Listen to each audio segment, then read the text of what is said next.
إن الحمد لله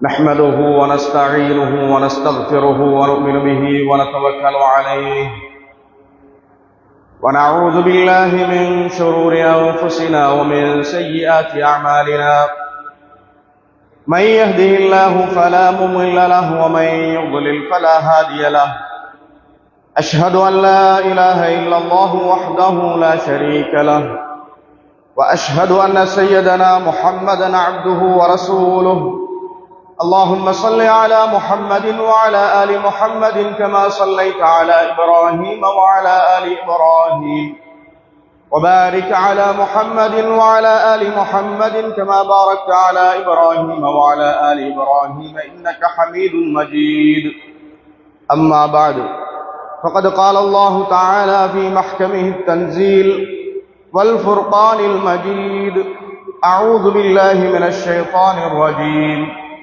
بسم الله الرحمن الرحيم وما أمروا إلا ليعبدوا الله مخلصين له الدين حنفاء ويقيموا الصلاة ويؤتوا الزكاة وذلك دين القيمة صدق الله العظيم وقال نبينا محمد صلى الله عليه وسلم إنما الأعمال بالنيات وإنما لكل امرئ ما نوى فمن كانت هجرته إلى الله ورسوله فهجرته إلى الله ورسوله ومن كانت هجرته إلى دنيا يصيبها أو إلى امرأة ينكحها فهجرته إلى ما هاجر إليه صدق رسول الله صلى الله عليه وسلم விண்ணையும் மண்ணையும் மனித ஜீவராசிகளையும் படைத்து பரிபாலிக்கின்ற அல்லாஹ்வுக்கே எல்லா புகழும் அல்ஹம்துலில்லாஹ். அவன் தனித்தவன், தாரணியை ஆளுகின்ற தயாளன். அடியார்கள் கேட்டோ கேட்காமலோ அவர்களுடைய தேவைகளை அன்றாடம் நிறைவேற்றி கொண்டிருக்கின்ற வல்ல ரஹ்மானாக ரஹீமாக இருந்து கொண்டிருக்கிறான். இருளான உலகை ஒளிர்விக்க வந்த கண்மணியங்கள் பெருமானார் ஸல்லல்லாஹு அலைஹி வஸல்லம் அவர்கள் பேரிலும் அன்னவர்களது அடிச்சுவட்டை அணுவேனும் தவறாது பின்பற்றி வாழ்ந்த உத்தம சஹாபாக்கள், தாபிஊன்கள், தபஉ தாபியீன்கள், கியாம நாள் வரை வரக்கூடிய அத்தனை முஸ்லிமான முஃமினான ஆண்கள் பெண்கள் அனைவர் பேரிலும் அல்லாஹ்வின் சாந்தியும் சமாதானமும் என்றென்றும் உண்டாவதாக என்று வேண்டிக் கொண்டதன் பின்னால் புனிதமான ஜும்ஆவினுடைய கடமையை நிறைவேற்ற வேண்டி வல்லவன் அல்லாஹு தஆலாவுடைய மாளிகையிலே இஅ்திகாஃபுடைய நியத்தோடு வந்து அமர்ந்திருக்கின்ற அல்லாஹ்வின் அருமை நல்லடியார்களே, அன்புக்குரிய இஸ்லாமிய சகோதரர்களே, எந்த விடயங்களை எங்கள் வாழ்க்கையில் எடுத்து நடப்பதன் மூலமாக அந்த ரப்புல் ஆலமீன் எங்கள் ஈருலக வாழ்க்கையின் வெற்றி, நிம்மதி, சந்தோஷத்தை வாக்களித்திருக்கிறானோ அந்த விடயங்களை எங்களால் முடிந்த அளவு எடுத்து நடந்து கொள்ள முயற்சி செய்து கொள்ளும்படியும், எந்த விடயங்களை செய்வதன் மூலமாக அந்த ரப்புல் ஆலமீன் எங்கள் ஈருலக வாழ்க்கையின் தோல்வியையும் நஷ்டத்தையும் கைசேதத்தையும் எச்சரிக்கை செய்திருக்கிறான் அப்படிப்பட்ட ஹராமான சந்தேகத்திற்கிடமான அனைத்து விடயங்களை விட்டு முற்றுமுழுதாக நம்மை தவிர்த்து கொள்ளும்படி முதலில் எனக்கும் அடுத்ததாக உங்களுக்கும் வசியத் என்னும் நல்லுபதேசம் செய்து கொள்ளுகின்றேன். கண்ணியத்திற்குரிய அல்லாஹ்வின் நல்லடியார்களே, அருமை இஸ்லாமிய சகோதரர்களே,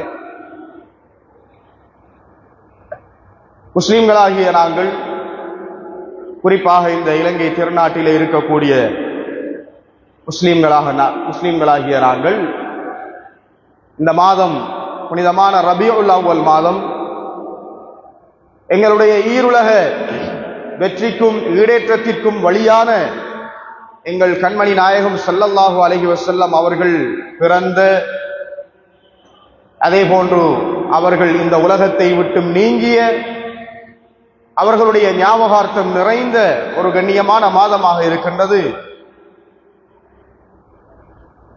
அத்தோடு ஒரு முக்கியமான தருணத்திலே இந்த நாட்டினுடைய ஜனாதிபதியை தீர்மானிக்கின்ற ஜனாதிபதி தேர்தல் நடக்க இருக்கின்ற ஒரு காலமாகவும் இந்த காலம் இருக்கின்றது.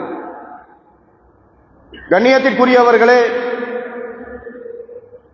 எங்களுடைய உள்ளத்தில் முதலாவதாக நான் இந்த விடயத்தை சுருக்கமாக உங்களுக்கு ஞாபகப்படுத்திக் கொள்கிறேன். இந்த தேர்தல் காலத்திலே நாங்கள் எப்படி நடந்து கொள்ள வேண்டும்?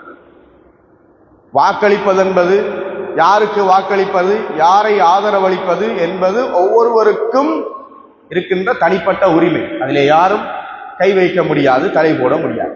ஆனால் என்னதான் சூழ்நிலைகள் ஏற்பட்டாலும், இந்த உலகமே தலைகீழாக புரண்டாலும், நாங்கள் முஸ்லிம்கள் என்பதை, அல்லாஹ்வுடைய அடிமைகள் என்பதை நாங்கள் ஒவ்வொருவரும் உள்ளத்தில் நிறுத்திக் கொள்ள வேண்டும். என்ன நிலைமை வந்தாலும் எங்களுக்கு நாங்கள் செய்வதற்கு தேவையானது அல்லாஹ்வுடைய கட்டளைகளை வழிபடுத்துவது, ரசூலுல்லாஹ்வுடைய சுன்னாவை நாங்கள் வழிநடத்துவது. ரசூலுல்லாஹ் என்ன விடயங்களை சொல்லி தந்திருக்கிறார்களோ அதனை செய்வது. அதே போல எங்களுடைய முஸ்லிம்கள் ஒவ்வொருவரும் அவர்கள் ஒரு வயிற்றில் பிறந்த சகோதரர்களை போன்று நாங்கள் நடந்து கொள்வது, இது எங்களுக்கு கட்டாயமாக இருக்கிறது. யாருக்கும் வாக்களிக்கலாம், யாரும் எதுவும் செய்யலாம், பிரச்சனை இல்லை. ஆனால் முஸ்லிம்கள் என்று வருகின்ற போது ஒவ்வொருவரும் ஒரே வயிற்றில் பிறந்த சகோதரர்கள் என்கின்ற அந்த எண்ணத்தை நாங்கள் ஒருபோதும் மறந்துவிடக் கூடாது. அதிலே ஏதாவது சிக்கலை ஏற்படுத்துவதற்கு என்ன ஒரு காரணம் தடையாக இருந்தாலும் அது நிச்சயமாக அல்லாஹ்விடத்திலே மன்னிக்கப்பட மாட்டாது. அது எதுவாக இருக்கலாம். இஸ்லாமிய சகோதரத்துவம், சமத்துவத்திற்குள்ளே எந்த ஒரு விடயம் பிளவாக அமைந்தாலும் அது அல்லாஹ்விடத்திலே குற்றமாகத்தான் கருதப்படும். அது கொள்கைகளாக இருக்கலாம்.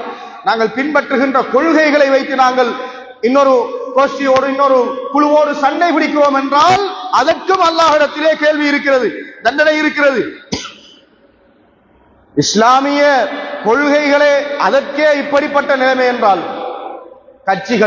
கட்சி பேதங்கள், ஒவ்வொரு நாங்கள் ஆதரவளிக்கின்ற அரசியல்வாதிகளுக்காக நாங்கள் காட்டுகின்ற பேதங்கள், இது அல்லாஹ்விடத்திலே மன்னிக்கப்படவே மாட்டாது. எனவே கண்ணியமானவர்களே, அரசியல் மேடைகளிலே பேச்சுக்கள் நடக்கும், நாங்களும் கலந்து கொள்வோம், எல்லாம் செய்வோம். ஆனால் எந்த ஒரு முஸ்லிமுடைய மனதளவால் கூட அவர் பாதிக்கப்படுவதற்கு நாங்கள் காரணமாக இருந்து விடக்கூடாது. யாரை பற்றியும் எந்த ஒரு அவதூறு, பொய், புரட்டு, வதந்திகளை பேசுகின்ற அந்த மோசமான காரியத்திலே நாங்கள் ஈடுபடக்கூடாது.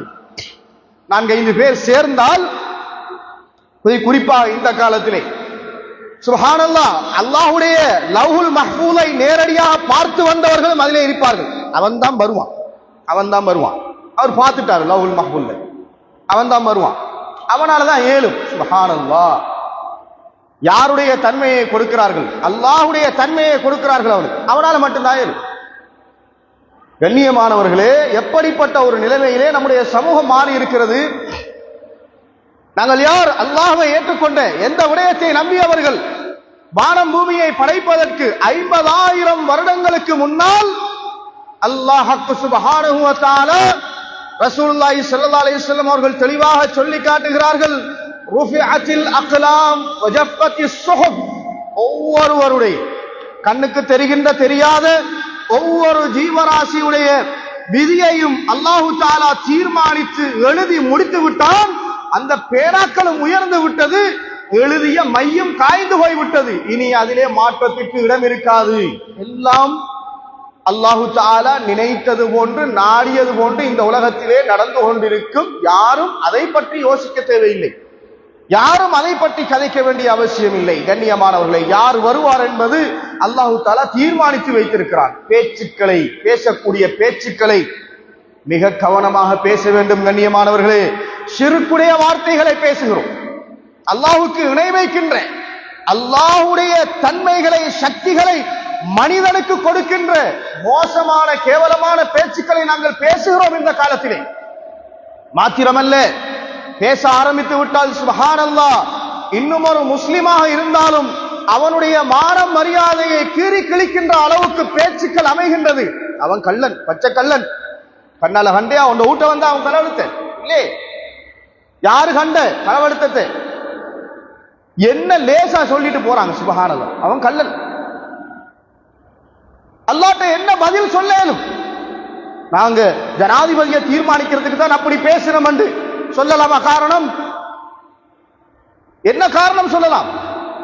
ஒன்றும் சொல்ல முடியாது. கண்ணியமானவர்களே, காபிரையே நாங்கள், இஸ்லாத்தை ஏற்றுக்கொள்ளாத, அல்லாஹ்வை ஏற்றுக்கொள்ளாத காபிருக்கே இந்த பேச்சு நாங்கள் பேச முடியாது. எங்களுடைய கண்காணாத, ஆதாரம் இல்லாத பேச்சுக்களை நாங்கள் பேச முடியாது என்றால் எங்களுடைய சகோதரனாகிய, எங்களுடைய உறவாகிய முஸ்லிம்களுடைய விடயத்தில் எப்படி பேச முடியும்? அவர்கள் அவர்களுடைய கொள்கைகளை, அவர்களுடைய பேச்சுக்களை அவர்கள் பேசுகிறார்கள், நாங்கள் எங்களுடைய நிலைப்பாட்டிலே நாங்கள் இருக்கிறோம், அவ்வளவுதான். தேர்தல் அன்று போனால் அந்த புள்ளியை போட்டுவிட்டு வருவது மாத்திரம்தான் நம்முடைய கடமை, அதோடு முடிகின்றது. தீர்மானிப்பவன் அல்லாஹ் தீர்மானித்து விட்டான், தீர்மானித்து விட்டான். எனவே கண்ணியமானவர்களே, அந்த தலைப்புக்குள் நாங்கள் போக தேவையில்லை. இந்த விடயத்தை உள்ளத்திலே நன்றாக ஞாபகம் கொள்வோம். என்னதான் நிலைமை வந்தாலும், நாங்கள் என்னதான் அரசியல் பேசினாலும், எங்களுடைய சகோதரர்களுடைய மானம் மரியாதை விடயத்திலே, அவர்களுடைய கண்ணியத்தின் விடயத்திலே நாங்கள் கவனமாக இருக்க வேண்டும். யாரை பற்றியும் எந்த ஒரு அவதூறு, பொய், புரட்டு பேச்சுக்கள் நாங்கள் பேசிவிடக் கூடாது கண்ணியமானவர்களே. ஏனென்றால் இதற்கு மறுமையிலே அல்லாஹ்விடத்திலே பதில் சொல்வதற்கு பதில் இல்லை, பதில் இல்லை, யாரும் சொல்ல முடியாது. அடுத்த முக்கியமான விடயம், இந்த காலகட்டத்திலே நாங்கள் நடந்து கொள்ள வேண்டிய சில விஷயத்தை மாத்திரம் சொல்லிக் கொள்கின்றேன். வெற்றி பெற்றவர்கள் செய்கின்ற அழகான முன்மாதிரி என்ன தெரியுமா? தோல்வி அடைந்த கட்சிக்காரரின் வீட்டுக்கு முன்னால் போய் நின்று வெளியிலே கொளுத்தி போடுவது. முஸ்லிம்கள், சுப்ஹானல்லாஹ், இஸ்லாமிய ஊர், நடக்கின்ற புதினம் கொஞ்ச நஞ்சமல்ல. யாராவது எதிர்கட்சியில இருந்தால், யாருக்காவது வேலை செய்திருந்தால், செய்கின்ற வேலை முதலாவது, மச்சான் எடுப்போம், அவன் விட்ட வெளியில் கட்ட கொண்டே போட்டாச்சு வீட்டுக்குள்ள. சுப்ஹானல்லாஹ், சின்ன பிள்ளை இருக்கும், பொம்பளைகள் இருப்பாங்க, கொஞ்சம் கூட இஸ்லாமிய உணர்வு இல்லாத ஒரு ஜனங்களாகத்தான் கண்ணியமானவர்களே எங்களுடைய சமூகம் மாறி வருகின்றது, மாறி வருகின்றது. இப்படிப்பட்ட கேவலமான தன்மைகளை நாங்கள் இல்லாமலாக்கிக் கொள்ள வேண்டும். ஏனென்றால் உள்ளத்திலே நாங்கள் பதிய வைக்க வேண்டும், நாங்கள் முஸ்லிம்கள், கண்மணி நாயகம் ஸல்லல்லாஹு அலைஹி வஸல்லம் அவர்களுடைய உம்மத்துக்கள் நாங்கள். அந்த ரசூலுல்லாஹுடைய கண்ணியம் எப்பேற்பட்டது, அவர்கள் எப்பேற்பட்ட நபி, எப்பேற்பட்ட ஷரீஆவை, அழகான உஸ்வத்துல் ஹஸனாவை எங்களுக்கு காட்டி தந்தார்கள். கண்ணியமானவர்களே, அதனை எங்களுக்கு வழிகாட்டி தந்தவர்கள் உன்னதமான சஹாபாக்கள். அவர்களுடைய வாழ்க்கை முறை எப்படி இருந்தது? அவர்கள் அரசியல் செய்யவில்லையா? அவர்கள் குடும்பம் நடத்தவில்லையா? அவர்கள் வியாபாரம் செய்யவில்லையா? என்ன ஒரு பிரச்சனை அவர்களுக்கு மத்தியில இருந்தது? சுப்ஹானல்லாஹ், அவர்களுடைய அரசியல் எப்படி இருந்தது? அவர்கள் செய்த அரசியல் தெரியாதவர்களா சஹாபாக்கள்? கண்ணியமானவர்களே, எப்பேற்பட்ட எதிராளியாக இருந்தாலும் அவர் முஸ்லிம் என்கின்ற பட்சத்திலே அவர்களுடைய உள்ளத்தில் அந்த இஸ்லாம் தான் முன்னுரிமையில் நிற்கும். அவர் என்னதான் எதிர்ப்புகளை இவர்களுக்கு காட்டினாலும் சரிதான். அப்படிப்பட்ட கண்ணியமான கௌரவமான அரசியலை நடத்தி சென்றவர்கள் எங்களுடைய சஹாபாக்கள். கண்ணியமானவர்களே, அந்த அவர்களுடைய வழித்தோன்றல்கள் நாங்கள் என்கின்ற அந்த விடயத்தை நாங்கள் உள்ளத்திலே பதிய வைத்துக் கொண்டு தான் எங்களுடைய எதிர்வரக்கூடிய நாட்களை நாங்கள் கடத்த வேண்டி இருக்கிறது. கண்ணியமான முறையிலே நடந்து கொள்வோம், கௌரவமான முறையிலே நடந்து கொள்வோம். அல்லாஹு தஆலா நமது முஸ்லிம்களுக்கு பாதுகாப்பான, முஸ்லிம்களுடைய உரிமைகளை பெற்றுத்தரக்கூடிய, முஸ்லிம்களுக்கு ஆதரவாக இருக்கக்கூடிய ஒரு நல்ல ஆட்சியாளனை வல்லவன் அல்லாஹு தஆலா நம் அனைவருக்கும் தந்தருள்வானா. கண்ணியமானவர்களே, இரண்டாவது விஷயம், கண்மணி எங்கள் பெருமானார் ஸல்லல்லாஹு அலைஹி வஸல்லம் அவர்கள் பிறந்த, அவர்கள் மரணித்த ரபீஉல் அவ்வல் மாதமாக இருக்கிறது. முழு உலகத்திலும் இந்த மாதம் கௌரவப்படுத்தப்படுகின்றது, ஞாபகார்த்தம் செய்யப்படுகின்றது. ரசூலுல்லாஹி ஸல்லல்லாஹு அலைஹி வஸல்லம் அவருடைய புகழாரங்கள் அனைத்து இடங்களிலும் பேசப்படுகின்றது. எனவே எங்களுக்கு கட்டாயமான ஒன்று, எங்களுடைய உள்ளத்தில் ஒரு முஃமினாக இருந்தால் அவனுக்கு மிக கட்டாயமான விடயம், அவனிடத்திலே ஈமான் இருக்கின்றது, இஸ்லாம் இருக்கின்றது என்பதற்குரிய மிக பிரதானமான அடையாளம் தான் கண்மணி நாயகம் ஸல்லல்லாஹு அலைஹி வஸல்லம் அவர்கள் மீது கொண்டிருக்கின்ற அன்பு, மஹப்பத். அது இல்லை என்றால், அதிலே ஏதாவது ஏற்றத்தாழ்வு இருக்கிறது என்றால், அதிலே குறைபாடு இருக்கிறது என்றால், அவருடைய ஈமானை அவர் மறுபரிசீலனை செய்ய கடமைப்பட்டவர். ஹுப்புன் நபிய்யி அலல் இன்சானி முஃப்தரதுன். இமாம் ஷாஃபி ரஹ்மத்துல்லாஹி அலைஹி அவர்கள் சொல்கிறார்கள், நபியை நேசிப்பது ஒவ்வொரு மனிதனுக்கும் கட்டாய கடமையாக இருக்கிறது. அல்லாஹு தஆலா மிக தெளிவாக இதனை குர்ஆனிலே சொல்லி காட்டுகிறார். நாங்கள் எப்படி அந்த நபியுடைய மஹப்பத்தை எங்களுக்கு நாங்கள் கடமையாக்கி கொள்ள வேண்டும் என்பதை அல்லாஹு தஆலா குர்ஆனிலே மிக தெளிவாக சொல்லி காட்டுகிறான். உங்களுடைய உள்ளத்தில் அல்லாஹுக்கும் அவனுடைய தூதருக்கும் அவனுடைய பாதையில் செய்கின்ற இந்த ஜிஹாது, அல்லாஹுடைய தீனுக்காக நீங்கள் செய்கின்ற தியாகங்கள், இதற்கும் தான் முன்னுரிமை இருக்க வேண்டும். இவைகளுக்கு நீங்கள் முன்னுரிமை கொடுப்பதை விட்டும் உங்களுக்கு துனியாவுடைய சில விடயங்கள் தடையாக வருகிறது என்றால் அல்லாஹு தஆலா அதனை தெளிவாக சொல்லி காட்டுகிறார்.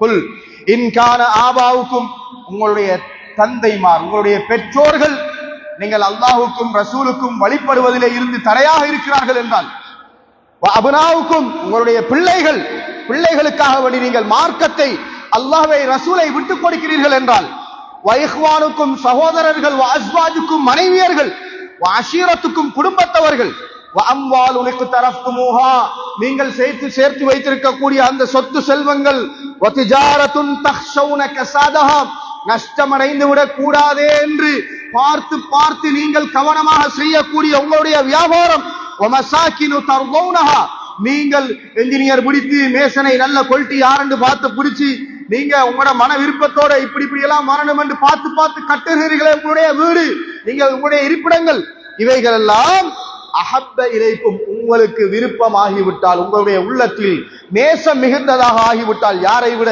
மினல்லாஹி, இவைகளுக்கு அல்லாஹ்வை விட நீங்கள், அல்லாஹ்வுடைய கடமைகளை விட நீங்கள் இடம் கொடுக்கிறீர்கள் என்றால், வரசூலிஹி, அவனுடைய தூதருடைய கட்டளைகள் சுன்னாக்களை விட இந்த விடயங்களுக்கு உங்களுடைய உள்ளத்திலே இடம் கொடுத்து விட்டால், வஜிஹாதின் ஃபீ சபீலிஹி, அவனுடைய மார்க்கத்திற்கு நீங்கள் செய்ய வேண்டிய கடமைகள், தியாகங்களை விட இவைகளுக்கு நீங்கள் முன்னிடம் கொடுத்து விட்டால், ஃபதரப்பசு, எதிர்பார்த்திருங்கள், ஹத்தா யஅதி அல்லாஹு பிஅம்ரி, அல்லாஹு தஆலாவுடைய அழிவு நாசம் உங்களுக்கு வரப்போகிறது என்பதை எதிர்பார்த்திருங்கள் என்று அல்லாஹு தஆலா எச்சரிக்கிறான் குர்ஆனில். அல்லாஹ்வுடைய கடமைகள், கட்டளைகள், இபாதத்துக்கள், ரசூலுல்லாஹ்வுடைய சுன்னாக்களுக்கு உங்களுடைய இந்த துனியாவுடைய விஷயங்கள் உங்களுக்கு தடையாக அமையுமாக இருந்தால், மகளுடைய கல்யாணம் வீட்டில் நடக்குது, அங்க தொழுக பாழா போகுது, இமாம் ஜமாஅத் மிஸ் ஆகிட்டு தொழுக கலாவாகிட்டா நினைச்சு கொள்ளுங்க, இந்த கல்யாணம் உங்களுக்கு பரக்கத்தில் அல்லாஹ்வுடைய அஸாப கொண்டு வந்து சேர்க்க போகுது. ஃபதரப்பசு, நான் சொல்லல, குர்ஆன்ல அல்லாஹ் சொல்றான், ஃபதரப்பசு ஹத்தா யஅதி அல்லாஹு பிஅம்ரி, அல்லாஹ் தஆலாவுடைய அழிவு கட்டளை உங்களுக்கு எதிராக வரப்போகிறது என்பதை நீங்கள் எதிர்பார்த்திருங்கள். அல்லாஹ் சொல்றான், காத்துக்கிட்டு நீங்க வரப்போகுது. வல்லாஹு லா யஹ்தில் கௌமல் ஃபாசிகீன், அவர்களை அல்லாஹ் ஃபாசிக்குகள் என்று சொல்கிறான். கெட்டவர்களுக்கு அல்லாஹ் தஆலா வழிகாட்ட மாட்டான். கெட்டவர்கள், ஏன் கெட்டவர்கள்? இவர்கள் அல்லாஹ்வை விட, ரசூலை விட, மார்க்கத்தை விட தன்னுடைய துனியாவை முற்படுத்தியவர்கள், இவர்கள் ஃபாசிக்குகள் என்று அல்லாஹ் தஆலா குர்ஆனிலே சொல்றான். கண்ணியமானவர்களே, அந்த ரசூலுல்லாஹ்வுடைய மஹப்பத்திலே அதற்கு முன்னால் இது எதுவும் நிற்க முடியாது. அது மாத்திரமல்ல, இவ்வளவு ஏன் அல்லாஹு தஆலா சொல்கிறான் இன்னும் ஒரு இடத்திலே, அந்நபியு அவுலா பில் முஃமினீன மின் அன்ஃபுஸிஹிம், முஃமின்களுக்கு, உண்மையான ஈமான் உள்ளவர்களுக்கு அவர்களை விட, அவர்களுடைய நஃப்ஸை விட, அவர்களுடைய உடம்பை, உயிரை விட நபி அவர்கள் தான், அல்லாஹுடைய தூதர் தான் முதன்மையானவராக இருப்பார் என்று அல்லாஹு தாலா எப்படி உங்களுடைய நபியை நேசிக்க வேண்டும் என்று சொல்லி தருகிறான். உங்களுடைய துனியாவின் அனைத்து காரியங்களையும் விட, ஏன் உங்களையும் விட உங்களுக்கு உங்களுடைய நபிதான் அன்புக்குரியவராக இருக்க வேண்டும். அல்லாஹு தாலா சொல்லி தருகிறார் குர்ஆனில், உங்களுடைய நபியை இப்படி நேசியுங்கள். உமர் ரலியல்லாஹு தஆலா அன்ஹு அவர்கள் சொல்கிறார்கள் ரசூலுல்லாஹ்விடத்திலே, ல அன்த அஹப்பு இலைய மின் குல்லி ஷைஇன் இல்லா நஃப்ஸி, யா ரசூலல்லாஹ், என்னை தவிர, என்னுடைய உயிரை தவிர, என்னுடைய உயிருக்கு அடுத்ததாக நான் உங்களைத்தான் நேசிக்கிறேன், வேறு எதுவும் எனக்கு பெரிதல்ல, நான் அதனை நேசிக்கவில்லை என்று சொல்கிறார். என்றால் இது அவர்கள் அறியாமல் சொன்ன வார்த்தை. எப்படி ரசூலுல்லாஹ்வை நேசிக்க வேண்டும் என்று அவர்கள் தெரியாமல் சொன்ன வார்த்தை. அதற்காக வேண்டி அவர்களை நேசித்து விட்டுத்தான் ரசூலுல்லாஹ்வை நேசித்தார்கள் என்பதல்ல. அவர்களுக்கு தங்களுடைய உயிரையும் விட நேசமாக இருந்தது நபிதான். இருந்தாலும் ரலியல்லாஹு தஆலா அன்ஹு அவர்களுக்கு அந்த ரசூலுல்லாஹ் மீது எப்படி அன்பு வைக்க வேண்டும் என்று தெரியாமல் அவர்கள் சொல்கிறார்கள், எனக்கு அடுத்ததாக நான் உங்களைத்தான் நேசிக்கிறேன். ரசூலுல்லாஹி ஸல்லல்லாஹு அலைஹி வஸல்லம் அவர்கள் சொன்னார்கள், வல்லதி நஃப்ஸி பியதிஹி ஹத்தா அகூன அஹப்ப இலைக மின் நஃப்ஸிக், அல்லாஹ் மீது சத்தியமாக உங்களை விட உங்களுக்கு நான் அன்புக்குரியவனாக இருக்க வேண்டும் என்று சொன்னார். உடனடியாக சொல்கிறார்கள், ஃபகால லஹு உமர் ரலியல்லாஹு தஆலா அன்ஹு அவர்கள் சொன்னார்கள், ஃபஇன்னஹுல் ஆன வல்லாஹி ல அன்த அஹப்பு இலைய மின் நஃப்ஸி, யா ரசூலல்லாஹ், என்னை விட நான் உங்களை நேசிக்கிறேன், என் உயிரை விட நான் உங்களை நேசிக்கிறேன் என்று சொன்னார்கள்.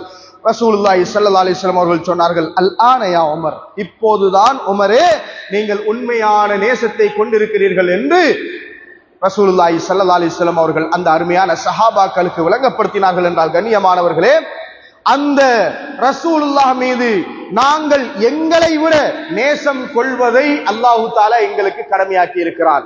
எங்களுடைய உயிர், ரசூலுல்லாஹுடைய உயிர், இரண்டிலும் எதனையாவது கொடுக்க வேண்டும் என்கின்ற ஒரு சந்தர்ப்பம் ஏற்பட்டால் கண்ணியமானவர்களே, உண்மையான முஃமின்கள் என்ன செய்வார்கள்?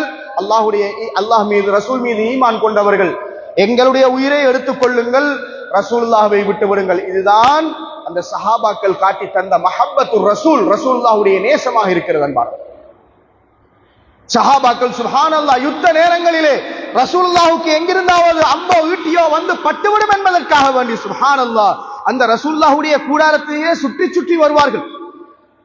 எத்தனை பேர் எதிர்த்து வந்தாலும், அவர்களுடைய உடம்பு சல்லடையாக்கப்பட்டாலும் கண்ணியமானவர்களே, அந்த ரசூலுல்லாஹ்வுக்கு எந்த ஒரு ஆபத்தும் வந்துவிடக் கூடாது என்பதிலே அவர்கள் குறியாக இருப்பார்கள். குபைப் ரலியல்லாஹு தஆலா அன்ஹு அவர்களுடைய சம்பவத்தை எங்களுக்கு வரலாற்று ஆசிரியர்கள் மிக அழகாக சொல்லி காட்டுகின்றார்கள். கண்ணியமானவர்களே, சுப்ஹானல்லாஹ், ரசூலுல்லாஹ் மீது கொண்ட நேசத்தினுடைய ஒரு மிக பெரும் அடையாளம், ஒரு மிக பெரும் ஆதாரம் நாங்கள் இந்த விடயத்தை குறிப்பிடலாம். கழுமரத்திலே ஏற்றி வைத்திருக்கிறார்கள், சிலுவையில் அறைந்ததை போன்று இவர்களை தொங்க வைத்திருக்கிறார்கள். தொங்க வைத்து சுற்றிலும் காவிர்கள் நிற்கிறார்கள், ஈட்டியோடு அம்போடு வாளோடு நிற்கிறார்கள். நின்று அந்த இடத்திலே கேட்கிறார்கள், இந்த இடத்திலே பேச்சுக்கு, உண்மையிலே அல்ல பேச்சுக்கு கேட்கிறார்கள், இந்த இடத்திலே உன்னை கலட்டி விட்டு நீ நம்பிக்கொண்டிருக்கின்ற அந்த முஹம்மதை கொண்டு வந்து நாங்கள் ஈனைக்கு வைக்கிறோம், உன்னை விடுதலை செய்கிறோம், நீ ஏற்றுக்கொள்கிறாயா என்று கேட்டார்கள். உண்மையில் செய்யவில்லை. அப்படி இவர்களை விடுவித்து விட்டு ரசூலுல்லாஹ்வை கொண்டு வந்து அவர்கள் கொழுகவில்லை, பேச்சுக்கு கேட்கிறார்கள். இவரிடத்திலே பேச்சுக்கு கேட்கிறார்கள். இவருக்கும் நன்றாக தெரியும் இவர்கள் பேச்சுக்கு கேட்கிறார்கள், நாங்கள் ஓம் என்றால் உடனடியாக விடுதலை செய்து விடுவார்கள், உயிரை பாதுகாத்து விடலாம். சுப்ஹானல்லாஹ், நன்றாக கண்ணுக்கு முன்னால் மரணம் தெரிகிறது. கண்ணியமானவர்களே, அந்த சஹாபி சொன்ன வார்த்தை என்ன தெரியுமா? நீங்கள் கொண்டு வந்து ரசூலுல்லாஹ்வை இங்கே வைப்பது அல்ல, என்னுடைய நபி முஹம்மது ஸல்லல்லாஹு அலைஹி வஸல்லம் அவர்களுடைய காலிலே ஒரு முள் தைப்பதை கூட நான் விரும்ப மாட்டேன் என்று சொன்னார்கள். கண்ணியமானவர்களே, ஆத்திரம் பொங்கியது அவர்களுக்கு. சுற்றி நின்றும் அத்தனை பேரும் ஈட்டிகளால், அம்புகளால், வாள்களால் எறிகிறார்கள். அந்த உடம்பை சித்திரவதை செய்து சல்லறையாக்கி விட்டார்கள். கண்ணியமானவர்களே, அப்படிப்பட்ட நிலைமையிலே கிட்டத்தட்ட முன்னாலும் பின்னாலும் அந்த உடம்பிலே பல 100 காயங்களோடு தான் அந்த உடம்பு ஷஹீதாக்கப்பட்டது. கண்ணியமானவர்களே, தன்னுடைய உடம்பு சல்லடையாக்கப்பட்டாலும் பரவாயில்லை, ரசூலுல்லாஹ்வுடைய காலிலே ஒரு முள் குத்துவதை கூட விரும்பாதவர்கள், ஏற்றுக்கொள்ளாதவர்கள், பேச்சுக்கும் ஏற்றுக்கொள்ளாதவர்கள் அந்த அருமையான சஹாபாக்கள். ரசூலுல்லாஹ் மீது நாங்கள் எப்படி நேசத்தை வைக்க வேண்டும் என்பதை எங்களுக்கு அவர்கள் கற்றுத்தந்து விட்டு போயிருக்கிறார். அவர்களுடைய நேசத்திலே துளியளவாவது எங்களுக்கு வருமா என்பதும் சந்தேகம்தான். இருந்தாலும் கண்ணியமானவர்களே, அந்த ரசூலுல்லாஹ்வுடைய நேசத்தை அதை எப்படி நாங்கள் வளர்த்துக் கொள்ள முடியுமோ அந்த விடயங்களை பேணி நாங்கள் அந்த நேசத்தை எங்களுடைய உள்ளத்திலே வளர்ப்பதற்கு நாங்கள் முயற்சிக்க வேண்டும். ஏன் ரசூலுல்லாஹ்வுடைய அந்த நேசம் எங்களுக்கு அவசியமாக இருக்கின்றது? ரசூலுல்லாஹ் அப்படி எங்களுக்கு என்ன செய்திருக்கிறார்கள்? கண்ணியமானவர்களே, எங்களுடைய தாய் தந்தையர்கள் செய்யாததையும் ரசூலுல்லாஹி ஸல்லல்லாஹு அலைஹி வஸல்லம் அவர்கள் எங்களுக்காக செய்திருக்கிறார். எங்களுடைய தாய் தந்தையர்கள் செய்யாத வேலையை கூட ரசூலுல்லாஹ் எங்களுக்காக செய்திருக்கிறார்.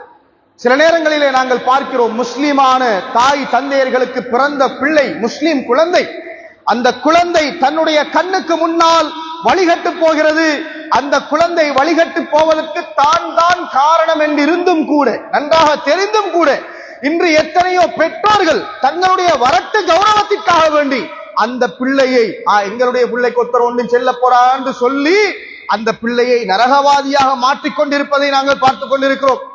தன்னுடைய கண்ணுக்கு முன்னால் எவ்வளவோ மோசமான காரியங்களை பிள்ளை செய்கிறது. இருந்தாலும் உம்மா வாப்பாட கதை என்ன, நாங்க பிள்ளையை செல்லமா வளர்த்திருக்கோம், ஒன்றும் செல்லப்படா பிள்ளை, அவர் செய்யறதை செய்யட்டும், என்றா இவங்கள கருத்து. அவர் நரகத்துக்கு போறேன்றாலும் போகட்டும், பரவாயில்ல.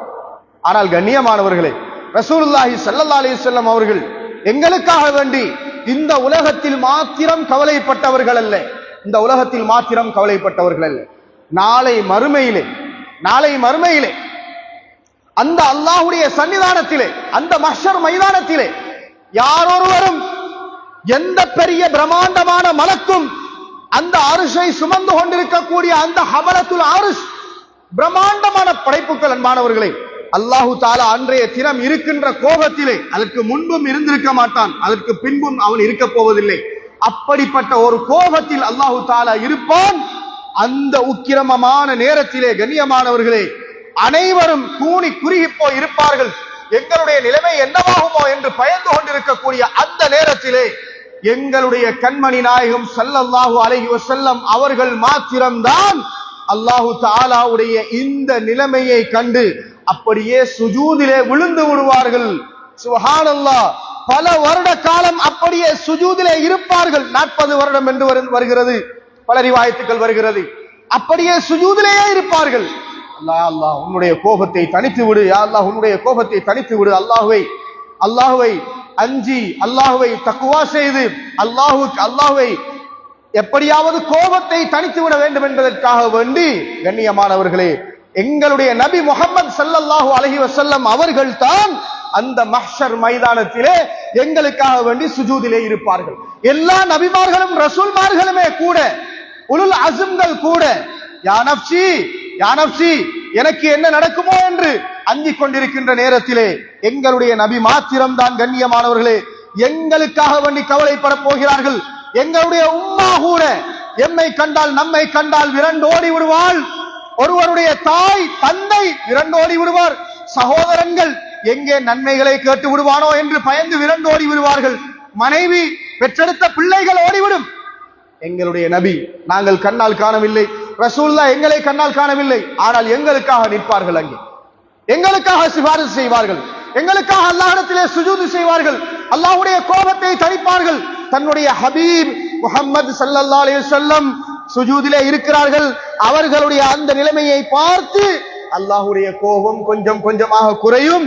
இப்போது கேட்பான், நபியே உங்களுக்கு என்ன வேண்டும் கேளுங்கள், நான் தருகிறேன். சுப்ஹானல்லாஹ்.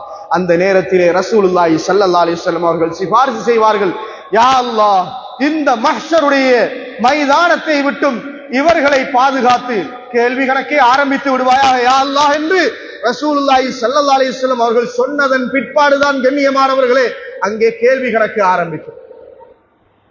எனவே கண்ணியத்திற்குரியவர்களே, ரசூலுல்லாஹ்வுடைய நேசம் அது எங்களுடைய உள்ளத்தில் உறுதியாக இருந்தால் மாத்திரம்தான் அந்த சிபாரிசுக்கு தகுதியானவர்களாக நாங்கள் ஆக முடியும். இல்லை என்றால் ரசூலுல்லாஹ்வை பற்றி எந்த ஒரு பாசமும் நேசமும் எங்களுடைய உள்ளத்திலே கிடையாது. அவர்களுடைய சுன்னாவை பற்றிய எந்த ஒரு அக்கறையும் கிடையாது. அவர்களுடைய ஏவல்கள் விலக்கல்களை பற்றி நாங்கள் கவனம் எடுக்கவில்லை என்றால் எந்த முகத்தோடு நாங்கள் அவர்களுக்கு முன்னால் போய் நிற்போம்? கபரிலேயே இடறி விடுவார்கள். கபருக்குள்ளேயே பிரச்சனை ஆரம்பித்து விடும். ரசூலுல்லாஹ்வுடைய திருமுகம் அங்கே காட்டப்பட்டு ஒவ்வொருவரிடமும் கேட்கப்படும், இவர் யார், இவர் யார் என்று கேட்கப்படும். மன்ஹாதா, அந்த ரசூலுல்லாஹ்வை உள்ளத்திலே வைத்து, அவர்களுடைய சுன்னாவை உடம்பிலே வைத்து, அவர்களுடைய ஏவல்கள் விலக்கல்களை எடுத்து இந்த உலகத்திலே வாழ்ந்தவர்கள். கண்ணியமானவர்களே, அழகாக சொல்லுவார்கள், இவர்கள் தான் எங்களுடைய நபி முஹம்மது ஸல்லல்லாஹு அலைஹி வஸல்லம் என்று அவர்கள் அழகான முறையிலே பதிலளிப்பார்கள். என்ற ஒரு தடமாற்றமும் அவர்களுக்கு இருக்க மாட்டாது. அவர்கள் அந்த நேரத்திலே மதித்துக் கொள்வார்கள், கண்டுகொள்வார்கள், இவர்கள் தான் எங்களுடைய நபி. ரசூலுல்லாஹுடைய சுன்னாக்களை புறக்கணித்தவர்கள், ரசூலுல்லாஹுடைய சிந்தனை உள்ளத்திலே இல்லாமல் வாழ்ந்தவர்கள் சொல்வார்கள், ஹாஹா லா அதிரி, எனக்கு விளங்குதில்லையே, யார் என்று மதிச்சு கேளாமல் இருக்கே தெரியுதில்லையே என்று கவலைப்படுவார்கள், கத்துவார்கள், கதறுவார்கள். அன்பானவர்களை, அவர்களுக்கு கபரிலே இருந்து பிரச்சனை ஆரம்பித்து விடும். மஹ்ஷர்ல சொல்லியா போறார், மஹ்ஷர்ல சொல்லியா போறார்.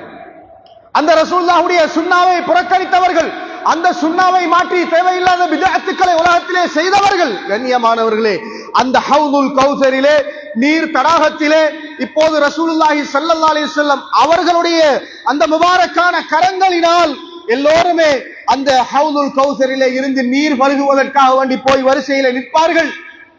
எல்லா உம்மத்தவர்களும் அங்கே போய் நிற்பார்கள். கண்ணியமானவர்களே, ரசூலுல்லாஹுடைய கரத்தினால் தான் அங்கே இருந்து தண்ணீர் வழங்குவார்கள், ஹவுதுல் கௌசரிலே இருந்து. கண்ணியமானவர்களே, இந்த நேரத்திலே யார் ஒருவரும் அந்த முபாரக்கான கையினால் அந்த ஹவுதுல் கௌசரிலே இருந்து நீர் அருந்தி விட்டார் என்றால் அவர் அதற்கு பிறகு எத்தனை வருட காலம் வாழ்ந்தாலும் அவர் தாகம் என்றால் என்னவென்று அறிய மாட்டார். அவருக்கு தாகம் என்றால் என்னவென்று தெரியாது. சொர்க்கத்திலே அனுபவிப்பதெல்லாம் இன்பத்துக்காக, மகிழ்ச்சிக்காக அனுபவிப்பதானே தவிர தாகத்திலே அனுபவிப்பது அல்ல. இங்கே தண்ணீர் குடித்தால் தான் சொர்க்கத்துக்கும் போக முடியும். ஆனால் ஒரு கூட்டம் ரசூலுல்லாஹுடைய உம்மத் என்று சொல்லிக் கொண்டு வருவார்கள். கண்ணியமானவர்கள், அந்த நேரத்திலே மலக்குமார்கள் அவர்களை விரட்டுவார்கள், அவர்களை அடித்து விரட்டுவார்கள். இந்த இடத்திலே நிற்பதற்கு உங்களுக்கு தகுதி இல்லை, ஓடிவிடுங்கள். அந்த முபாரக்கான நபி அந்த நேரத்திலேயும் கேட்பார்கள், ஏன் அவர்களை விரட்டுகிறீர்கள், அவர்கள் என்னுடைய உம்மத்து தானே. அந்த மலக்குகள் சொல்வார்கள், நபியே, உங்களுக்கு தெரியாது, நீங்கள் மரணித்ததன் பிற்பாடு உங்களுடைய சுன்னாக்களை இவர்கள் எப்படி பித்அத்துக்களாக மாற்றினார்கள், இவர்கள் நீங்கள் சொல்லாத எத்தனையோ பித்அத்துக்களை செய்தார்கள் என்பது உங்களுக்கு தெரியாது நபியே. இவர்கள் இந்த இடத்தில் இருப்பதற்கு தகுதியற்றவர்கள் என்று மலக்குமார்கள் விரட்டுவார்கள். கண்ணியமானவர்களை, சிந்தித்து பார்க்க வேண்டும். அந்த இடத்திலே எங்களுக்கு அந்த விமோசனம் கிடைக்கவில்லை என்றால் கண்ணியமானவர்களே, நாங்கள் எந்த கதியும் எங்களுக்கு இல்லை. அல்லாஹ் பாதுகாக்க வேண்டும். எனவே அன்புக்குரியவர்களே, ரசூலுல்லாஹி ஸல்லல்லாஹு அலைஹி வஸல்லம் அவர்களுடைய மஹப்பத்தை நாங்கள் உலகத்திலேயே உறுதியாக்கி கொள்ள வேண்டும். அது எப்படி வைப்பது, எப்படி செய்வது என்பதை நாங்கள் விளங்கி அந்த நேசத்தோடுதான் நாங்கள் மரணிக்க வேண்டும். எனவே கண்ணியமானவர்களே, அந்த பாசத்தை, நேசத்தை நாங்கள் வளர்த்துக் கொள்வதற்காக வேண்டி நாங்கள் சில விடயங்களை செய்ய வேண்டி இருக்கிறது. ஒன்று, அதிலே முக்கியமான 2 விடயங்களை சொல்கிறேன். ஏராளமான விடயங்கள் இருக்கின்றது, முக்கியமானவற்றை மாத்திரம் சொல்லி இந்த இடத்திலே முடித்துக் கொள்கிறேன். முதலாவது, கண்ணியமானவர்களே, ரசூலுல்லாஹுடைய நேசம் எங்களுடைய உள்ளத்தில் உறுதியாக வேண்டும் என்றால் முதலாவது நாங்கள் செய்வது இதாஅத் என்கின்ற வழிபாடு. அல்லாஹ் சொன்னதா, ரசூலுல்லாஹ் சொன்னதா, மறு பேச்சுக்கு அங்கே இடமில்லை, மறு பேச்சுக்கு இடமில்லை. அல்லாஹுடைய கட்டளை ரசூலுல்லாஹுடைய கட்டளையாக இருந்தால் அது எங்களுடைய ஈருலக வாழ்க்கைக்கும் நலவைத்தான் கொண்டு வரும் என்கின்ற அந்த உறுதியான ஈமானோடு நாங்கள் இதாஅத் செய்வது, ரசூலுல்லாஹுடைய அந்த வழிகாட்டலை நாங்கள் பின்பற்றுவது. இதைத்தான் சஹாபாக்கள் எங்களுக்கு அழகாக சொல்லி காட்டினார்கள், வாழ்க்கையிலே செய்து காட்டினார்கள். அவ்ஃப் இப்னு மாலிக் அல்-அஸ்ஜஇ ரலியல்லாஹு தஆலா அன்ஹு அவர்கள் சொல்கிறார்கள், நாங்கள் ரசூலுல்லாஹோடு புதிதாக பைஅத் செய்வதற்காக வேண்டி வந்திருந்தோம். கிட்டத்தட்ட ஒரு 8 நாட்கள் 9 நாட்கள் அந்த இடத்திலே இருந்து ரசூலுல்லாஹோடு தீனுடைய விடயங்களை படித்துக் கொண்டிருக்கிறோம். இப்போது ரசூலுல்லாஹ் கேட்டார்கள், நீங்கள் எங்களிடத்திலே பைஅத் செய்ய வேண்டாமா என்று கேட்டார்கள். நிச்சயமாக யா ரசூலுல்லாஹ் என்று நாங்கள் எங்களுடைய கரங்களை விரித்து ரசூலுல்லாஹுடைய கரங்களோடு வைத்து நாங்கள் பைஅத் செய்வோம். அதிலே சில விடயங்களை ரசூலுல்லாஹ் எங்களுக்கு கூறிவிட்டு இன்னும் சில விடயங்களை, முக்கியமான விடயங்களை கூறினார்கள். அதிலே ஒன்றுதான் ரசூலுல்லாஹ் சொன்னது, லா தஸ்அலுன் நாஸ ஷைஆ, நீங்கள் மற்ற மனிதர்களிடத்திலே உங்களுடைய எந்த தேவையும் கேட்காதீர்கள். ரசூலுல்லாஹ் எங்களுக்கு சொல்லி தந்த ஒரு வழிகாட்டல். இதனை அந்த சஹாபாக்கள் எப்படி பின்பற்றினார்கள் தெரியுமா கண்ணியமானவர்? வாழ்க்கையில் எத்தனையோ விடயங்களை ரசூலுல்லாஹ்வை தான் முழுக்க முழுக்க அவர்கள் பின்பற்றியது. ஆக குறைந்த அளவு ரசூலுல்லாஹ்வுடைய ஒரு சின்ன கட்டளை, அதையும் எப்படி அவர்கள் பின்பற்றி இருக்கிறார்கள் என்பதை நாங்கள் விளங்கிக் கொள்ள முடியும். ரசூலுல்லாஹ்வுடைய அந்த சஹாபாக்கள் காட்டிய அன்பு எப்படி தெரியுமா பின்பற்றுகிறார்கள்? அவ்ஃப் ரலியல்லாஹு தஆலா அன்ஹு அவர்கள் சொல்கிறார்கள், இந்த ஹதீஸை அறிவிக்கக்கூடிய அந்த நேரத்தில் இருந்த சஹாபி சொல்கிறார்கள், நான் பார்த்தேன் அந்த சஹாபாக்களை, ரசூலுல்லாஹ் சொல்லிவிட்டார்கள் யாரிடத்திலும் எந்த உதவியும் கேட்காதீர்கள் என்று சொல்லிவிட்டார்கள். அவர் குதிரையிலே இருக்கின்ற போது அல்லது ஒட்டகத்திலே இருக்கின்ற போது அவருடைய கையில இருக்கக்கூடிய சாட்டை கீழே விழுந்து விட்டால் கூட அந்த சாட்டையை எனக்கு கொஞ்சம் எடுத்து தாருங்கள் என்று இன்னொருவரிடத்திலே கேட்க மாட்டார். ஏன்? ரசூலுல்லாஹ் சொல்லிவிட்டார்கள், யாரிடத்திலும் உங்களுடைய தேவை, அவராக இறங்கி அந்த சாட்டையை எடுத்துக் கொள்வார். சுப்ஹானல்லாஹ். எப்படிப்பட்ட ஒரு சின்ன விடயம் தான், அது கொஞ்சம் எடுத்தாங்க என்ற பெரிய விஷயம் ஒன்று இல்லை, ஒரு சின்ன விஷயம், பாவமும் இல்லை அது. ஆனா ரசூலுல்லாஹ் சொல்லிட்டாங்களே, இதுக்கு மேல நாங்க எப்படி செய்யறது இந்த காரியத்தை? கேட்க மாட்டார்கள். இதை விடுங்கள், வாழ்க்கை சம்பந்தப்பட்ட விடயம், ரசூலுல்லாஹ்வுக்காக வேண்டி தங்களுடைய வாழ்க்கையை அர்ப்பணம் வைத்திருக்கிறார்கள். ஒரு கன்னிப்பெண், ஒரு இளம்பெண், திருமணம் முடித்து கணவன் வஃபாத்தாகிய ஒரு இளம்பெண். சுப்ஹானல்லாஹ். இன்றைய பெண்கள் தனக்கு தேவை என்றால் காபிரோடும் ஓடிவிடுகிறார்கள். ஏன்? அவர்களுக்கு மார்க்கம், ரசூலுல்லாஹ் அதெல்லாம் தேவை. நமக்கு தேவை, அவனோடு திருமணம் முடிக்க வேண்டும் என்றால் அவன் காபிராக இருந்தாலும் அந்த மதத்திற்கே போய் சாரி உடுத்து, சேலை உடுத்து, தலையிலே பொட்டு வைத்து, பூ வைத்து, அங்கே போய் கும்பிடுவதாக இருந்தாலும் ஓகே, தயார். இஸ்லாம் அதெல்லாம் தேவை. அப்படித்தான் இருக்கிறது நம்முடைய சமூகம். வாழ்க்கையை அர்ப்பணம் வைத்தார் ஒரு பெண்மணி. சுப்ஹானல்லாஹ். ஒரு பெண்மணியினுடைய கணவன் வஃபாத்தாகி இருக்கிறார். ரசூலுல்லாஹ்வுடைய சஹாபாக்களிலே இருந்த ஒரு பார்ப்பதற்கு கொஞ்சம் அருவருப்பான, யாரும் அவ்வளவு இலகுவிலே அவருடைய கதையை ஏற்றுக்கொள்ள மாட்டார்கள், அவரை பெரிதாக சபைக்கு எடுக்க மாட்டார்கள். ஜுலைபீப் என்று சொல்லக்கூடிய ஜுலைபீப் ரலியல்லாஹு தஆலா ரசூலுல்லாஹ் இடத்துல போய் கேட்கிறார்கள், யா ரசூலல்லாஹ், திருமணம் முடித்து தாருங்கள், நீங்கள் போய் முடித்துக் கொள்ளுங்கள் என்று சொன்ன நேரத்திலே, எனக்கு யார் பெண் தருவார்கள் யா ரசூலல்லாஹ்? உங்களுக்கு நான் திருமணம் முடித்து தருகிறேன். ரசூலுல்லாஹ் சொன்னார், உங்களுக்கு நான் திருமணம் முடித்து தருகிறேன். இப்போது இந்த பெண்மணியுடைய பாப்பா ரசூலுல்லாஹ் இடத்திலே வருகிறார். வந்து என்னுடைய அந்த அந்த அந்த பாப்பா சொல்கிறார், யா ரசூலல்லாஹ், என்னுடைய மகள் விதவையாக இருக்கிறாள், திருமணம் முடித்து தாருங்கள் யாரையாவது. இப்போது ரசூலுல்லாஹி ஸல்லல்லாஹு அலைஹி வஸல்லம் அவர்கள் சொன்னார்கள், நான் திருமணம் முடித்து தர ஒப்புக்கொள்கிறேன். யா ரசூலல்லாஹ், நீங்களா திருமணம் செய்ய போகிறீர்கள்? இல்லை, நான் இல்லை, ஆனால் ஒருவர் இருக்கிறார், இதோ ஜுலைபீப் இருக்கிறார், இவர் திருமணம் செய்ய போகிறார் உங்களுடைய. அவருக்கு தூக்கி வாரி போய்விட்டது. அந்த இளம் பெண்ணுக்கு இப்படிப்பட்ட ஒருவரை எப்படி நாங்கள் திருமணம் செய்வது? பெண்ணுடைய உம்மா இடத்திலே கேட்போம். அதிகமான ஆட்கள் இப்படித்தானே முடிவு செய்யறேன், எல்லாரும் ஊட்ட கேட்டு தான் என்ன செய்யறேன், முடிவு செய்யறேன். ஏன்? அவர் ஆம்பளே, நாம நேரடியாக முடிவெடுப்போம், கஷ்டம், அங்க பிரச்சனை குழம்பிடும். ஆகையினால அங்க கேட்டு முடிவு சொல்லுவோம் என்று போட்டு ஊட்ட உம்மாட்ட கேட்கிறார். மனைவிட்ட அந்த பொம்பளை சத்தம் போடுறான், எப்படி நாங்க ரசூலுல்லாஹ்வா முடிக்க போறாங்க? இல்ல ரசூலுல்லாஹ் இல்ல, ஜுலைபீபா. எப்படி? நான் எத்தனையோ பேர் கேட்டு வந்துட்டாங்களே எங்கட உள்ளே, நாங்க எப்படி ஜுலைபீபுக்கு முடிக்கிறேன் என்று இப்ப உம்மாக்காரியும் சத்தம் போடுறான். உள்ளுக்கு இருந்து அந்த அந்த இளம் பெண், அந்த பெண் கத்துகிறாள், யாருடைய கதைக்கு மறுத்து பேசிக் கொண்டிருக்கிறீர்கள் நீங்கள்?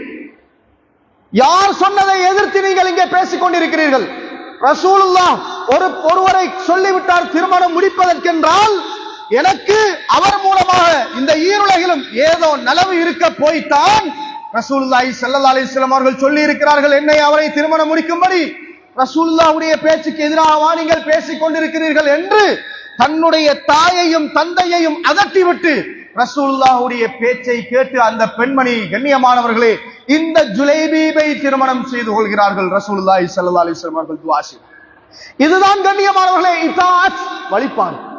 அந்த சஹாபாக்கள் ரசூலுல்லாஹ்வுடைய வார்த்தைக்கு கட்டுப்பட்ட விதம் இதுதான். இன்றைக்கு நாங்க சுப்ஹானல்லாஹ் எல்லாம் பேசுவோம், சுன்னத்து விதத்து எல்லாம் பேசுவோம், நமக்கு ஒன்றை செய்யலாம், ஏதாவது நமக்கு அந்த விஷயம் கஷ்டமா இருக்குதுன்னா அதுக்கு ஆதாரம் இருக்கா? அது செய்யணுமா? எங்களுக்கு அங்க சந்தேகம் வந்துடும். கண்ணியமானவர்களே, இப்படித்தான் எங்களுடைய நிலைப்பாடு இருக்கிறது. அந்த சஹாபாக்கள் அப்படி இருக்கவில்லை. அதே போலதான் கண்ணியமானவர்களே, இன்னும் ஒரு விடயத்தை நாங்கள் வைத்துக் கொள்ள வேண்டும் நினைவிலே. ஒன்று, நாங்கள் இத்தாத், ரசூலுல்லாஹ்வுடைய வார்த்தையா, அதற்கு அங்கால் மறுபேச்சு கிடையாது. இன்னும் ஒன்று இத்திபா, ரசூலுல்லாஹ்வை நேசிப்பதென்றால் வெறுமனே ஒரு இடத்திலே குந்தி இருந்து மௌலுதை ஓதிவிட்டு ஒரு 2-3 பைத்தை படித்து விட்டு ரசூலுல்லாஹ்வுடைய நேசம் முடிவடைந்து விட்டதென்று சோத்து பார்சலை வாங்கிட்டு போறது அல்ல ரசூலுல்லாஹ்வுடைய நேசம். ரசூலுல்லாஹ்வுடைய நேசம் என்றால் இத்திபா, அல்லாஹ் சொல்லி தந்த நேசம் அதுதான். ரசூலுல்லாஹ்வை உண்மையிலேயே நேசிக்கிறீர்களா நீங்கள்? ரசூலுல்லாஹ்வுடைய வாழ்க்கை வழிமுறையை பின்பற்றுவது இத்திபா. குல் இன் குன்தும் துஹிப்பூன அல்லாஹ், நீங்கள் அல்லாஹ்வை நேசிக்கிறீர்களா? அல்லாஹ்வுடைய நேசம் உங்களுக்கு கிடைக்க வேண்டும் என்றால் கூட ஃபத்தபிஊனி, என்னை பின்பற்றுங்கள் என்று நபியை நீங்கள் சொல்லுங்கள். அல்லாஹ் சொல்கிறான் குர்ஆன்ல, நபி கிட்ட சொல்றான், நீங்க சொல்லுங்க அவங்கள்ட்ட. அல்லாஹ்வை சும்மா நேசிச்சு போதாது, அல்லாஹ்வுடைய நேசம் கிடைக்க வேண்டுமாக இருந்தால் நபியை பின்பற்றுங்கள். அன்புக்குரியவர்களே, இதுல ரெண்டு பேர் இருக்கிறான். ஒரு விதம் என்ன தெரியுமா? ஒரு விதம் வெறுமனே வாயினால் ரசூலுல்லாஹ்வுடைய நேசத்தை கொண்டாடுபவர்கள், நாங்கள் பாசம் வைத்திருக்கிறோம் நேசம் வைத்திருக்கிறோம் என்று சொல்லி வெறுமனே வாயினால், வாழ்க்கையில சுன்னத் என்கின்ற நாமமே இருக்கார், ஆனால் ரசூலுல்லாஹ்வை பின்பற்றுகிறோம் நேசிக்கிறோம், கவிதை பாடுவது புகழ் பாடுவது இப்படியே இருக்கும். கொஞ்சம் பேர் ரசூலுல்லாஹ்வை நேசிக்கிறோம் என்கின்ற பெயரிலே அளவு கடந்து போய் ஷிர்க்குடைய வேலைகள் பித்அத்துடைய வேலைகளையும் செய்ய ஆரம்பித்து விடுவார்கள். நம்முடைய ஊர்ல இருக்கிறார்கள், உலமாக்கள் என்று பெயர் போட்டு இருக்கிறார்கள், உலமாக்களுடைய பிரதிநிதிகள் என்று பெயர் போட்டு இருக்கிறார்கள், ஆனால் அவர்களுக்கும் உலமாக்களுக்கும் எந்த சம்பந்தமும் கிடையாது. ஜமியத்துல் உலமா இருக்கின்றது, அழகான முறையிலே வழிகாட்டி இருக்கின்றது. ரசூலுல்லாஹ்வுடைய இந்த ரபியுல் அவ்வல் மாதம் ரசூலுல்லாஹ்வுடைய புகழை நாங்கள் பிரஸ்தாபிப்பதென்றால் மக்களுக்கு மத்தியிலே அந்த ஷமாயில்கள் ரசூலுல்லாஹ்வுடைய சுன்னாக்களை பேசி அந்த சுன்னாக்களுடைய மகத்துவத்தை உள்ளத்திலே கொண்டு வந்து அதனை பின்பற்றக்கூடியவர்களாக மக்களை மாற்றுவது, அதுதான் உண்மையான சுன்னா, இத்திபாவு சுன்னா. அதுதான் சும்மா 12 நாளைக்கு என்னத்தையாவது ஓதி போட்டு குர்ஆனை ஓதுற மாதிரி ஒரு சிலாக்கள் செல்லியும் இருக்கிறாங்க. என்ன, அதாவது குர்ஆன் ஓதுறதை விட நன்மையா? அடிப்படை என்னன்னு கேட்டா, ரித்தத்தில் இருக்கக்கூடியவங்க, மதம் மாறிப்போய் இருக்கிறவங்களும் ரசூலுல்லாஹ்வை நாங்கள் நேசிக்கிறோம் என்று சொல்லிக் கொண்டு இருக்கிறார். சொல்லலாம் வாயினால், பிரச்சனை இல்லை. ஆனால் கண்ணியமானவர்களே, உண்மையான நேசம் என்பது இத்திபா, ரசூலுல்லாஹ்வுடைய சுன்னாக்களை பின்பற்றுவது. இன்னும் ஒரு கூட்டம் இருக்கிறார்கள், ரசூலுல்லாஹ்வுடைய சுன்னாவை தரக்குறைவு செய்பவர்கள், ஏளனம் செய்பவர்கள், அப்படியெல்லாம் பின்பற்றவர். அது ரசூலுல்லாஹ் அது அவங்களோட வளமையில செஞ்சது, அதை நாங்க பின்பற்றணும். அவங்க உடுப்பு போட்டா அது அவங்க அரபு நாட்டுக்காக வேண்டி போட்டாங்க, அது நாங்க. இப்படி ரசூலுல்லாஹ்வுடைய சுன்னாக்களை தரக்குறைவு செய்கின்ற இரண்டு கூட்டம் இருக்கிறார். ஒன்று மிதமின்றி போனவர்கள், இன்னும் ஒன்று தரக்குறைவு செய்வார்கள். இந்த இரண்டுக்கு மத்தியிலே கண்ணியமானவர்களே, நடுநிலைமையாக உண்மையான அந்த சஹாபாக்களுடைய அந்த வழிமுறையிலே நாங்கள் ரசூலுல்லாஹ்வை பின்பற்றுவதென்றால் என்ன, அந்த இத்திபாவுர் ரசூல் என்றால் என்ன என்பதை விளங்கிக் கொள்ள வேண்டும். உண்மையில் நாங்கள் இரண்டு காரியங்களை செய்கிறோம் உலகத்திலே வாழுகின்ற போது. ஒன்று ஷரியா சம்பந்தப்பட்ட விடயங்கள். ஷரியா சம்பந்தப்பட்ட விடயங்களிலே நபி அவர்களை பின்பற்றுவது நமக்கு வாஜிபாக இருக்கிறது, கட்டாயம். சல்லு கமா ராய்துமூனி உஸல்லி, நான் தொழுவதை போன்று நீங்கள் தொழுங்கள். ஷரியாவுடைய விஷயங்கள் நாங்கள் வேறு யாரை பார்த்தும் பின்பற்ற முடியாது. ரசூலுல்லாஹ் சொல்லி இருந்தால் செய்திருந்தால் அந்த முறையில் தான் நாங்கள் செய்ய முடியும். அது ஒன்று. இரண்டாவது விஷயம், எங்களுடைய சாதாரண வாழ்க்கையிலே உள்ள சாதாரண விடயங்கள். அது இப்போது ஒருவருக்கு சாப்பிட வேண்டும் என்றால் ரசூலுல்லாஹ் எந்த நேரத்திலே சாப்பிட்டார்கள் என்று பார்த்திருந்து சாப்பிடுவது சாத்தியமில்லை. அல்லது ரசூலுல்லாஹ் கோதுமையை தான் தின்றார்கள், ஒட்டக இறைச்சி தான் தின்னாங்க என்று பார்த்துட்டு இருந்து நாங்க இங்கே சாப்பிட முடியாது, அது செய்ய முடியாது. எங்களுடைய வளமையிலே உள்ள காரியங்களை நாங்கள் ரசூலுல்லாஹ் போன்று செய்ய முடியாது. இந்த நேரத்திலே எப்படி நாங்கள் ரசூலுல்லாஹ்வை பின்பற்றுவது? இந்த நேரத்திலே அந்த முறைகளை ரசூலுல்லாஹ் சொல்லி தந்தது போன்று பின்பற்ற வேண்டும். நாங்கள் சோறுதான் சாப்பிடுகிறோம் என்றாலும் அதனை ரசூலுல்லாஹ் எப்படி சாப்பிட கற்று தந்திருக்கிறார்கள், அதனை செய்வது சுன்னாவாக இருக்கிறது. ஆடை அணிகிறோம் என்றால் ரசூலுல்லாஹ் எப்படி ஆடை அணிந்து காட்டினார்கள், அதற்கான ஒழுக்கங்களை என்ன காட்டியிருக்கிறார்கள் என்பதை நாங்கள் பின்பற்றி செய்வது அது சுன்னாவாக இருக்கிறது. எனவே கண்ணியமானவர்களே, இந்த இரண்டு நிலைமைகளுக்கும் நடுவிலே ரசூலுல்லாஹ்வை உண்மையான முறையிலே பின்பற்றக்கூடிய முஃமின்களாக முஸ்லிம்களாக நாங்கள் மாற வேண்டும். அந்த ரசூலுல்லாஹ்வுடைய சுன்னாவிலேதான், அதனை சரிவர பின்பற்றுவதிலேதான் அவர்களுடைய நேசம் எங்களிடத்திலே பூர்த்தி அடையும். அந்த நேசம் பூர்த்தி அடைந்தால் தான் அல்லாஹ்வுடைய நேசம் எங்களுக்கு உறுதியாகும். அல்லாஹ்வுடைய நேசம் எங்களுக்கு உறுதியானால் தான் நாங்கள் உண்மையான முஃமினாக முத்தகீனாக நாங்கள் அந்த கபருக்கு சென்றடைவோம். இந்த நிலைமையில் போனால் தான் நாங்கள் மறுமையிலே வெற்றி பெற முடியும், அந்த சொர்க்கத்தை அடைய முடியும். எனவே இந்த விடயங்களை ஒழுங்காக செய்து அல்லாஹ் ரசூலுடைய அந்த பாசத்தையும் நேசத்தையும் உறுதிப்படுத்திக் கொண்ட முஃமின்கள் முஸ்லிம்கள் கூட்டத்திலே வல்லவன் அல்லாஹு தஆலா என்னையும் உங்களையும் சேர்த்தல் புரிவானாக. வஆஹிரு தஅவானா அனில் ஹம்துலில்லாஹி ரப்பில் ஆலமீன். இன்னல் ஹம்துலில்லாஹ் நஹ்மதுஹு வ நஸ்தஈனுஹு வ நஸ்தக்ஃபிருஹு வ நு'மினு பிஹி வ நதவக்கலு அலைஹி வ நஊது பில்லாஹி மின் ஷுரூரி அன்ஃபுஸினா வ மின் ஸய்யிஆத்தி அமாலினா மன் யஹ்திஹில்லாஹு ஃபலா முضில்ல லஹு ومن يضلل فلا هادي له أشهد أن لا إله إلا الله وحده لا شريك له وأشهد أن سيدنا محمدا عبده ورسوله اللهم صل على محمد وعلى آله وصحبه وسلم تسليما كثيرا كثيرا أما بعد فيا عباد الله أوصيكم ونفسي أولا بتقوى الله وقال الله تعالى في القرآن الكريم والفرقان المجيد أعوذ بالله من الشيطان الرجيم بسم الله الرحمن الرحيم يا أيها الذين آمنوا اتقوا الله حق تقاته ولا تموتن إلا وأنتم مسلمون. صدق الله العظيم. بارك الله لنا ولكم بالقرآن العظيم ونفعنا وإياكم بالذكر الحكيم. أستغفر الله لي ولكم ولسائر المسلمين من كل ذنب فاستغفروه إنه هو الغفور الرحيم.